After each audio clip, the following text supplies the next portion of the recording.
ever before. It's going to be.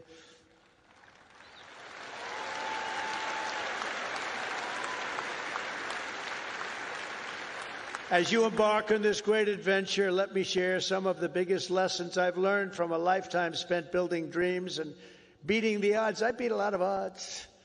A lot of odds. A lot of people said, I don't know.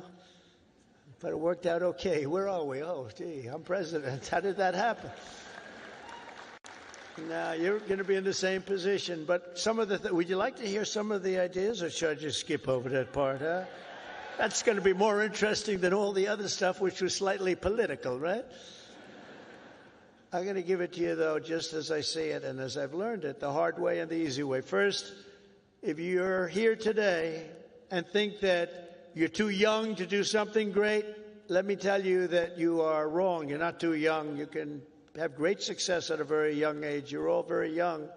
In America, with drive and ambition, young people can do anything. I was 28 when I took my first big gamble to develop a hotel in Midtown Manhattan, the Grand Hyatt, and it worked out incredibly well. But I was very young at the time. I was like a very young person in sort of an old person business. Steve Jobs was 21 when he founded Apple. Walt Disney was 21 when he founded Disney. James Madison, James Monroe, Alexander Hamilton, Thomas Jefferson. They were no older than 25 when they began the journeys that etched their names into the history books for all time. So to everyone here today, don't waste your youth. Go out and fight right from the beginning, from the day you leave this incredible university. Go out and fight tough, fight fair, but go out and fight. You're going to be very successful, because now is the time to work harder than you have ever worked before. Push yourself further than you have ever pushed yourself before. Find your limits and then smash through everything. Go and smash through. You've watched that football team smash through. You're going to do the same thing. You're at the age when you have the time and vitality to do really incredible things. If you just give it your all. You'll look back, and a decade from now, you'll be astounded by what you've achieved. You'll remember this day. You'll remember when the guy named Trump was giving the commencement address, and he said I could do it, and guess what? I did. I think you're going to remember that very fondly. I hope so.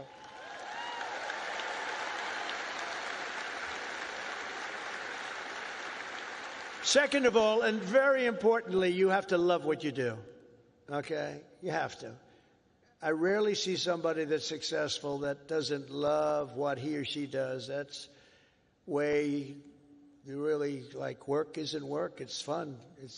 I find it fun. I work all the time, and I find it fun. If I didn't find it fun, I wouldn't be successful, whether it was real estate or in showbiz. I had a lot of different careers, but I loved real estate so much, and I was very successful at real estate because I loved it.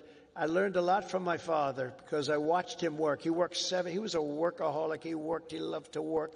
He's a good man. He was a tough guy, tough as hell, actually.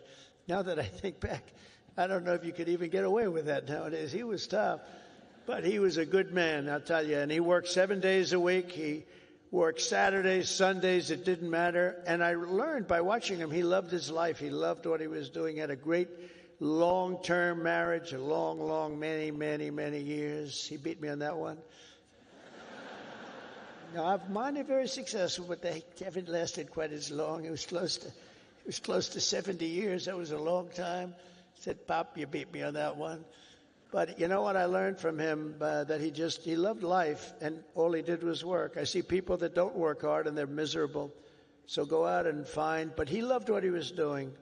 And you have to find something that you love, and you have to follow your own instincts. Listen to your parents. They're very wise, but you have to follow your instincts and your heart, your soul, and you want to be the very, very best you can be. Treat every day like a home game against Auburn. Fight like hell and enjoy doing it, and your coach can tell you all about that. Third thing is to think big. You know, you're going to do something, you might as well think big, because it's just as tough. You can think small. I know a lot of people, they thought small. They're very smart.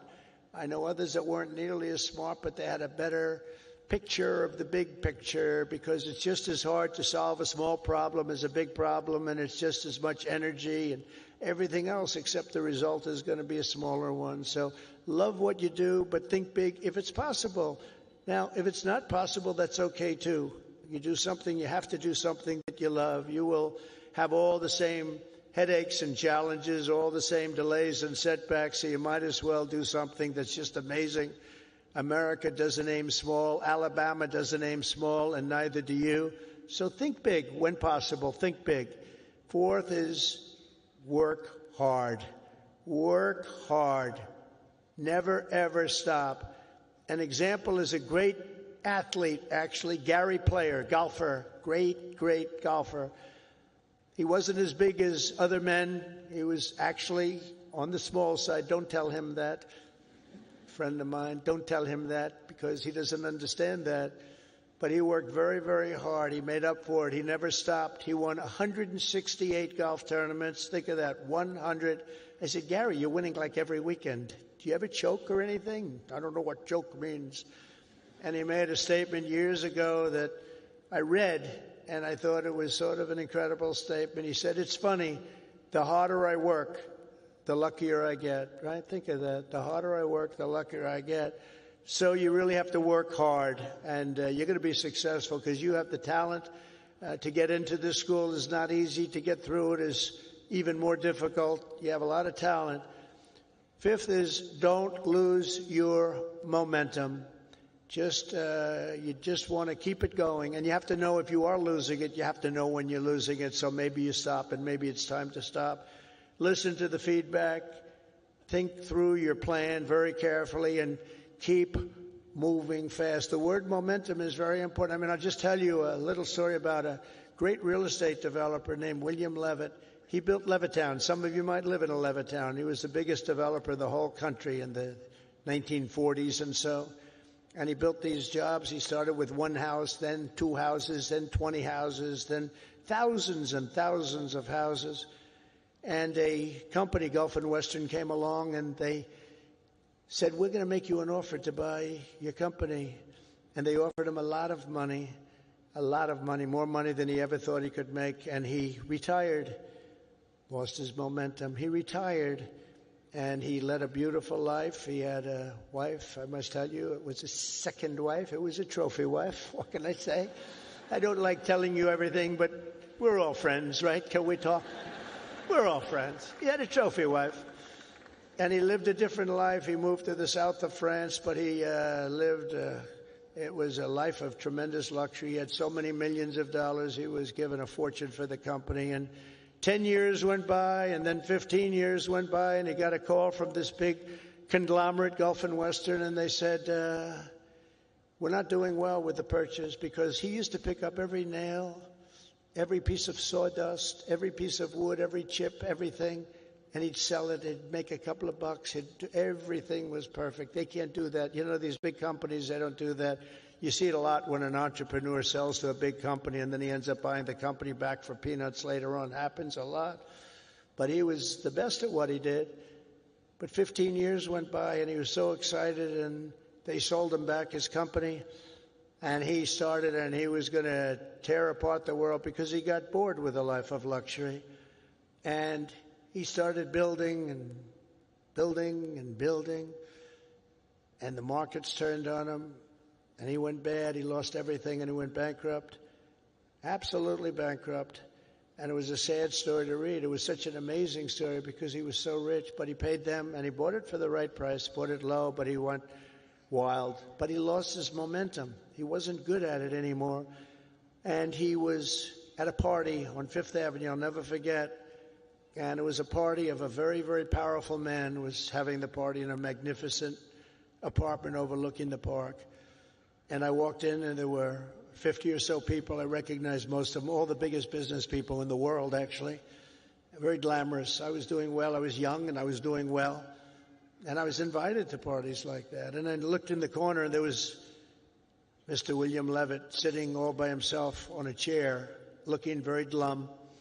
Nobody was talking to him, because you'll find that when you're not successful, you lose a lot of friends. It's not a good situation. But there was nobody talking to him, but I wanted to talk to him because I was in the real estate business and he was, and most of these people were in different businesses. And I went over and talked to him and I said, "How are you, Mr. Levitt?" He goes, "Donald?" He knew who I was. "Not well. I'm not well." I said, "So can you come back?" He said, "No, son, I lost my momentum. I shouldn't have done it. I lost my momentum." And I never forgot that expression. He lost his momentum. If he would have kept going, instead of selling and relaxing and going into a different life, he probably would have been 3 times bigger than he was, but he lost his momentum. And you have to know when it's your time. I mean, there'll be a time when you do lose. You see it with fighters. You see it with a lot of people. They have a great record and they retire. And then 4 years later, they say, "I'm going back. I can beat that guy." And they get knocked to hell. And it's not good. It's not good. So he lost his momentum. You have to know when your momentum time is up. I call it momentum time. But follow your momentum. It's a very important word. You don't hear it from too many, but I've seen it. I've seen it a lot. Number 6, if you want to change the world, you have to have the courage to be an outsider. In other words, you have to take certain risks and do things a little bit differently. Otherwise, if that weren't the case, everybody would be successful. Doesn't work that way. Progress never comes from those satisfied with the failures of a broken system.